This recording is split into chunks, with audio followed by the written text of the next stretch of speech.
Ditipu seorang peguam di Reman Pemerintahan hingga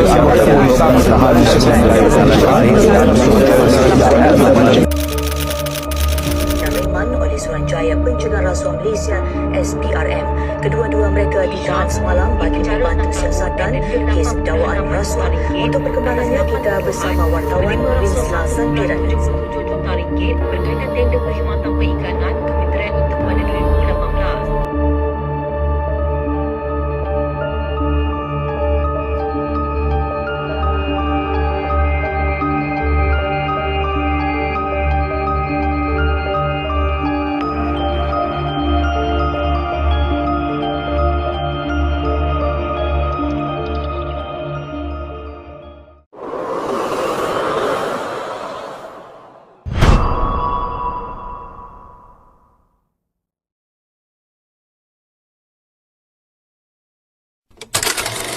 Di sebuah bandar, seorang pemilik syarikat fashion bernama Ikhwan sedang menghadapi saat paling sukar di dalam hidupnya.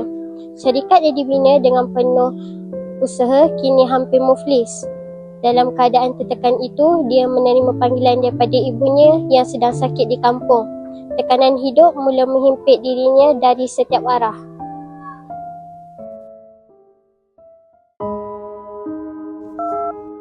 Maaf mengganggu bos, saya baru menerima makluman daripada pihak SSM bahawa syarikat kita telah diisytiharkan muflis. Mereka meminta pihak syarikat memberikan kerjasama bagi urusan dan tindakan selanjutnya. Terima kasih.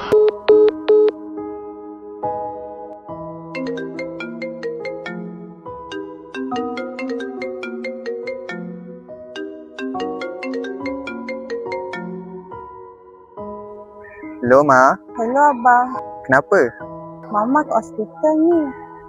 Oh, Mama sakit Kalau boleh, Abang baliklah untuk jaga Mama. Tengoklah kalau ada masa nanti Abang balik, okey? Okey, Ma. Assalamualaikum. Waalaikumsalam, Abang.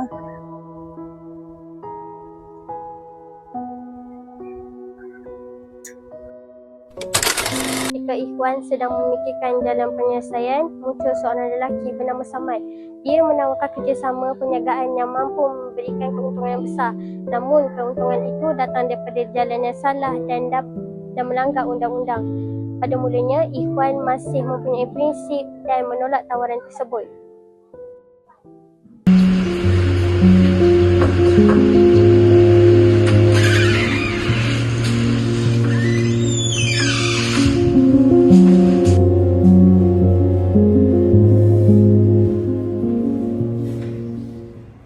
Ya Encik, ada apa-apa yang boleh saya bantu?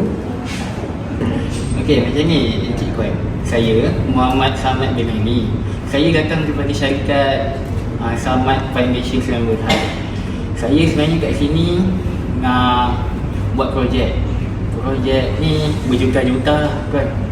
Jadi, saya perlukan Encik Kuan bersama-sama untuk buat projek ni. Projek ni dia punya harga 10 juta. So kita boleh bagi dua Encik. So bagi dua tu misalnya Encik nanti dapat 50, saya pun dapat 50. Kira untung besar lah tu Encik. Sebab tu saya datang sini. Saya nak ajak Encik buat projek tu je.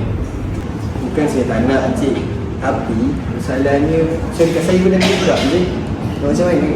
Saya pun duit pun dah tak ada dah. Semua bisnes saya buat ni kan, semua dah tak laku dah Encik. Saya pun dah tak tahu dah macam mana.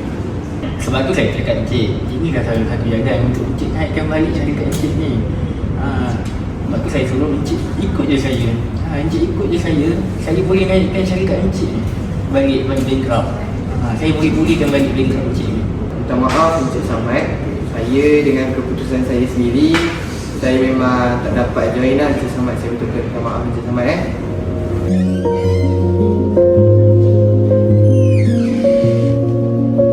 Tak dapat pula lah. Kena fikir cara lain lah nak pujuk hati Encik Kuan. Kira aku fikir cara lain. Mas, Ikhwan bergegas ke hospital. Dr. Syakila memanggil Ikhwan sama ada Ikhwan adalah pewaris pesakit tersebut. Wajah Ikhwan jelas menunjukkan bahawa dia takut kehilangan insan yang paling disayanginya.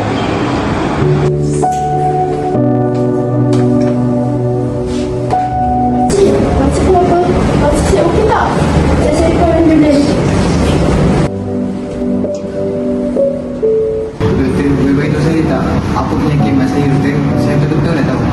Okey, nama saya Dr. Laila. Saya tadi terserempak dengan ibu awak tak ke? Beliau terjatuh tak ke?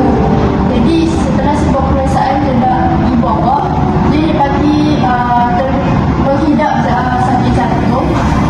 Jadi ibu awak perlu membuat pembedahan di luar negara. Kos yang diperlukan sebanyak itu. Jadi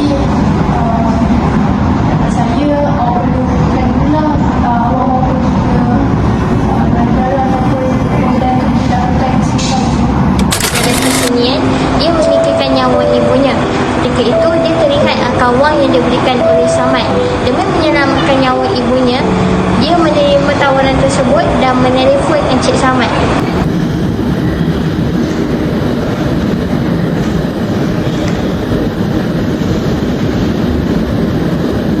Hello Cik Samad, saya setuju dengan tawaran malam ni setuju pula. Cik Samad betul betul.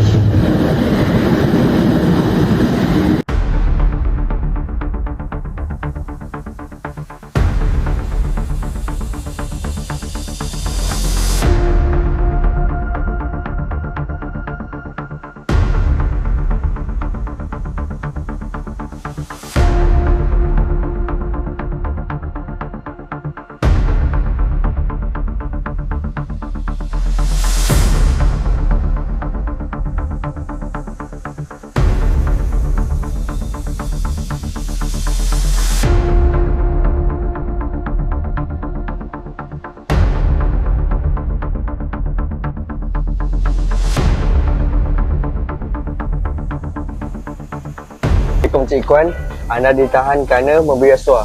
Sila ikut kami ke balai untuk serta lanjut. Okey, saya ikut Wan.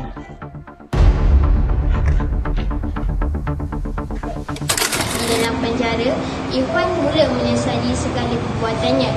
Dia sedar bahawa satu kesalahan kecil mampu mengubah kehidupannya. Namun penyesalan itu sudah terlambat apabila dia menerima panggilan bahawa ibunya sudah meninggal dunia. Omar Ikon bin Jafar. Saya harap awak terima dengan hati yang terbuka. Saya ingin beritahu awak bahawa mak awak telah meninggal dunia pada jam 9 pagi tadi. Ya Allah, ampun dosaku ya Allah.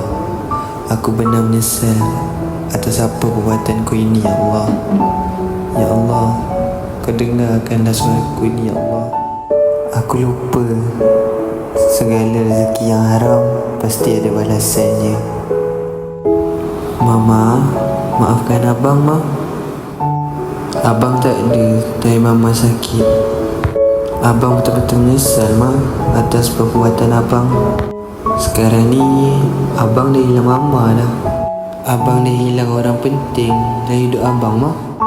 Abang dah tak ada siapa-siapa dah untuk berikan abang semangat lagi.